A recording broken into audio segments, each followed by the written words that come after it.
Guys, katanya di sini Natuna panas kembali dan kini Eropah dan Amerika Syarikat turun tangan untuk membantu. Bagaimana ceritanya guys? Mari kita sama-sama tonton dan reaction bersama dengan saya. Jom.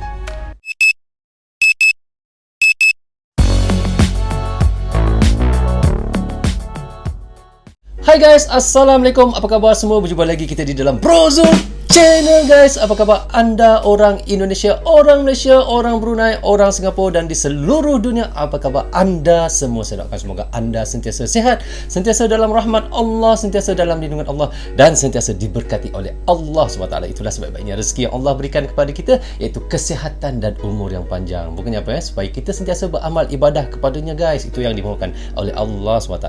Okey guys, hari ini saya mahu mereaksyenkan lagi satu lagi video daripada channel, iaitu Anak Bangsa. Anda boleh pergi ke channel Anak Bangsa, klik butang subscribe dan klik butang loceng, tanda sokongan anda juga kepada Anak Bangsa. So, tajuk yang kita ingin ataupun mahu reaksyenkan hari ini, iaitu katanya di sini, iaitu Natuna RI panas. Sepanas ceritanya guys.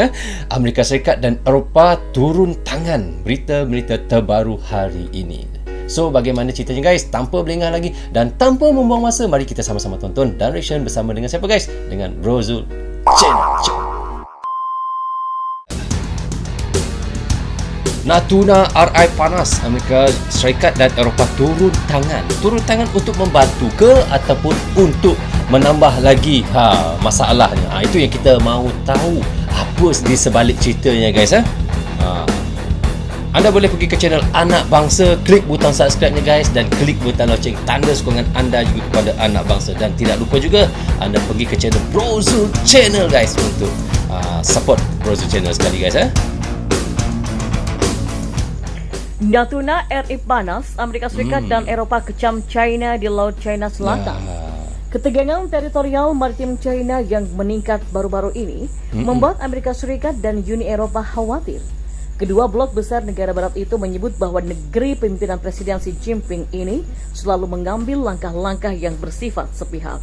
Mengutip dari Reuters, kekhawatiran itu langsung disampaikan oleh Wakil Menteri Luar Negeri Amerika Serikat Wendy Sherman. Ia mengutarakannya saat bertemu Sekretaris Jenderal Layanan Tindakan Eksternal Eropa, Stefano Sannino di Washington pada Kamis kemarin. Mereka menyatakan keprihatinan yang kuat atas tindakan bermasalah dan sepihak China di Laut China Selatan dan Timur dan Selat Taiwan yang merusak perdamaian dan keamanan di kawasan itu dan juga berdampak langsung pada keamanan dan kemakmuran Amerika Serikat dan Uni Eropa.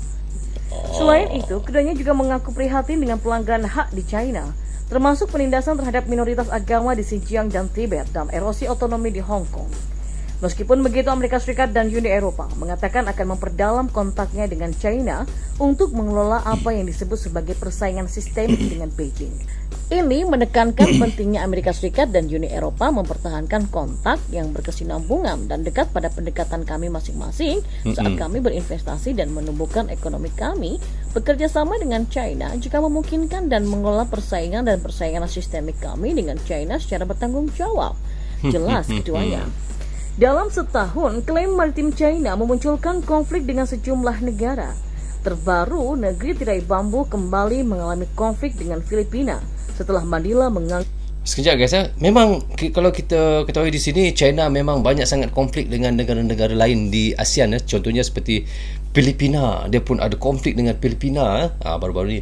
Sebelum tu Taiwan, dan yang kita tahu sekarang ni memang Natuna Indonesia memang tidak habis ceritanya guys. Bersambung-sambung. Ada saja berita tentang China melanggar di kawasan Natuna, dan begitu juga dia selalu ada konflik dengan Taiwan baru-baru ni, dan sekarang ada juga konflik dengan Filipina. So kita tak tahu bagaimana untuk mereka menyelesaikan masalah ni guys. Bahwa pihak China melanggar batas teritorialnya LCS. Tidak hanya dengan Filipina, Beijing juga baru-baru ini dilaporkan mengirimkan protes kepada pemerintahan Indonesia.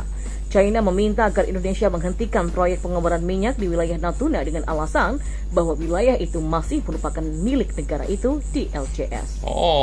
Ya, surat itu sedikit mengancam karena itu adalah China kata di bahagian Laut Cina Selatan tu, Natuna tu adalah masih bahagian dia, guys. So sebab itulah dia sentiasa membenarkan ataupun kita selalu nampak Coast Guard China berkeliaran, berpusing-pusing di Laut Natuna tu, ya. Kerana ia kata iaitu di garisan 9 dash line tu, itu adalah kawasan mereka. Itu yang tegaskan oleh China. Upaya pertama diplomat China untuk mendorong agenda 9 garis putus-putus mereka terhadap hak-hak kami di bawah hukum laut, kata anggota Komisi 1 DPR RI Muhammad Farhan yang dikutip pada media tersebut pada Rabu 1 Desember kemarin. Farhan kemudian menegaskan bahwa Indonesia tidak akan tunduk dengan hal itu. Pasalnya, wilayah pengeboran burn belly fat memang fast with this bagaimanapun exotic hack that's melting susah up to kita 2 nak pounds kata, of guys, body fat kerana every China night tetap while you klaim sleep, kawasan and it's tu, so Natuna itu ridiculously adalah easy kawasan to mereka. do. Itulah yang selalu dia pengeboran ulang-ulangkan. tersebut secara sah merupakan hak milik Republik Indonesia. Ya, betul. Kalau ikutkan secara sah, ikut daripada atas kertas, daripada UNCLOS, memang itu adalah kawasan Indonesia, Natuna itu, guys. Merupakan jalur penting untuk sebagian besar pengiriman komersial dunia, dan ini terletak di bibir lautan sejumlah negara termasuk ASEAN seperti Brunei, Kamboja, China, Indonesia, Malaysia, Filipina, Singapura, Taiwan, Thailand, dan juga Vietnam.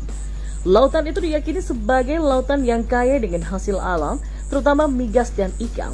Menurut CVR, di LCS ada sekitar 900 triliun kaki kubik gas alam. Sumber lain dari American Security Project menyebutkan bahwa cadangan gas di LCS mencapai 266 triliun kaki kubik. Angka itu menyumbang 60% sampai 70%. Angka itu menyumbang 60% sampai 70% dari total cadangan hidrokarbon teritori tersebut. China bersikukuh mengklaim sekitar 90% dari lautan itu dalam apa yang disebut sebagai 9 garis putus-putus, di mana mencakup area seluas sekitar 3,5 juta kilometer persegi. Dash line, guys, 9 Klaim tersebut telah menimbulkan ketegangan dengan sejumlah negara ASEAN dan juga melibatkan Amerika Serikat masuk dengan dalih kebebasan navigasi. China sendiri pun meminta RI untuk menyetop pengeboran minyak di Natuna, dan inilah kata Anton. Klaim eksplorasi wilayah oleh China atau Tiongkok yang meminta agar menghentikan pengeboran minyak dan gas di Natuna oleh pemerintah Indonesia sama sekali tidak berdasar dalam hukum internasional. Ya, guys, mereka memerintah supaya iaitu RI, iaitu Indonesia, supaya menghentikan pengeboran minyak di kawasan Natuna itu, guys. Tetapi sebenarnya mereka tak ada hak untuk membuat begitu. Terpulanglah pada Indonesia, itu kawasan Indonesia, kan. Klaim eksplorasi wilayah oleh China atau Tiongkok yang meminta agar menghentikan pengeboran minyak dan gas di Natuna oleh pemerintah Indonesia sama sekali tidak berdasar dalam hukum internasional. Tidak berdasar di dalam hukum internasional. Demikian disampaikan Wakil Ketua Komisi 1 DPR RI Anton Sukartono Surato yang merespon protes China terhadap pemerintah Indonesia. Protes itu meliputi pengeboran minyak dan gas alam di wilayah Laut Cina Selatan atau LCS. Dalam laporan Reuters, pemerintah China mengirimkan surat kepada Kementerian Luar Negeri atau Kemlu Indonesia. Pengeboran minyak dan gas alam ini disebut bersinggungan dengan klaim 9 garis putus-putus milik tirai bambu. Anton menjelaskan, Indonesia selalu melakukan persistent objection atau keberatan yang menerus sejak awal dan tidak bergeming dengan sikapnya sampai saat ini. Dengan mengemukakan dalih tersebut, terimplikasi bahwa Tiongkok tidak mengakui ZEE Indonesia. Padahal Indonesia telah mengklaim ZEE sejak tahun 1983 lewat Undang-Undang Nomor 5 Tahun 1983 dan tidak pernah ada keberatan dari Tiongkok akan hal itu, kata Anton. Karena itulah, lanjut Anton, berdasarkan hukum internasional, Tiongkok telah mengakui klaim Indonesia atas ZEE-nya. Klaim sepihak Tiongkok terkait historical title di Laut Cina Selatan merupakan hal absurd dan tidak memiliki alas hukum yang sah. Dengan demikian, kata Anton, jelas tidak ada klaim terhadap laut tanpa adanya daratan. Sementara jarak antara Tiongkok dan titik keluarnya sangat jauh, melebihi apa yang dimungkinkan oleh hukum laut. Memang itulah yang diundangkan oleh China, guys. Mereka sentiasa mengklaim bahawa itu adalah kawasan mereka.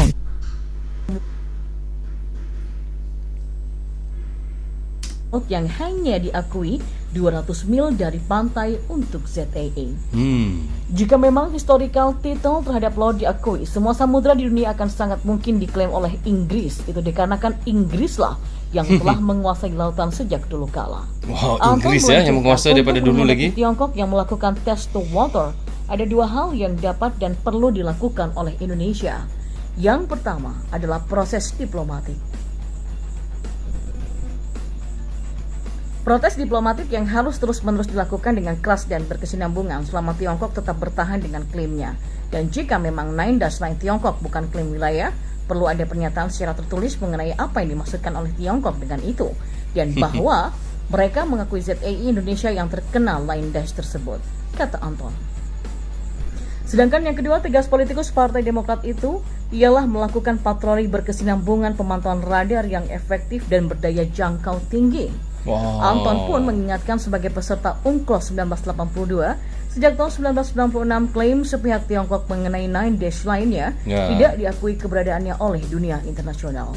Sehingga Anton meminta Tiongkok harus bisa menghormati hak berdaulat dan kedaulatan Indonesia, terutama tidak mengklaim zona maritim tanpa ada alas hak yang sah yang sesuai dengan hukum laut yang berlaku.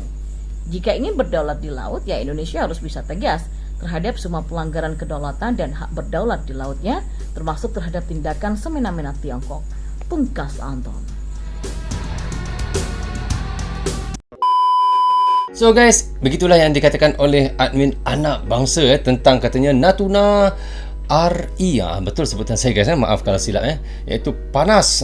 Amerika Serikat dan Eropah turun tangan. Katanya di sini Amerika Serikat dan Eropah turun tangan untuk membantu Indonesia untuk menyelesaikan masalah antara China dan Indonesia tentang perebutan kawasan Natuna tersebut guys. Tetapi kalau kita ikutkan pada atas kertas lah atas kertas perjanjian iaitu daripada UNCLOS, memang Natuna itu adalah kawasan Indonesia, tetapi China masih berpegang kepada iaitu garisan putus-putus iaitu Nine Dash Line. Katanya di situ kawasan Natuna itu adalah masih kawasan mereka. Jadi mereka boleh bebas untuk masuk kawasan tersebut untuk mengambil minyak ataupun untuk menangkap ikan. Sebab itu kita nampak Coast Guard China akan sentiasa berkeliaran di kawasan itu kerana mereka masih menganggap kawasan Nine Dash Line itu adalah kawasan mereka. Itulah kita tak boleh nak cakap bagaimana sedangkan UNCLOS sudah mengatakan itu kawasan Indonesia, tetapi China tetap menegaskan itu pun kawasan mereka juga. Itu yang menjadi soal tanyanya dan itulah menjadi isu yang sekarang ini. So okay guys, sampai di sini saja untuk reaction saya kali ini. Semoga manfaat untuk kami di Indonesia dan untuk anda di Indonesia juga. Jangan berhenti menyokong Brozul Channel. Tanpa sokongan anda tiadalah Brozul Channel di dalam YouTube ini. Bagi anda yang suka dengan cara saya reaction, anda boleh klik butang subscribe dan klik butang lonceng, tanda sokongan anda juga kepada Brozul Channel. Saya minta maaf kiranya ada tersilap kata dan tersilap cakap sepanjang saya melakukan reaction. Jaga diri anda, keluarga anda, terutamanya anak isteri anda. Assalamualaikum, goodbye, bye bye.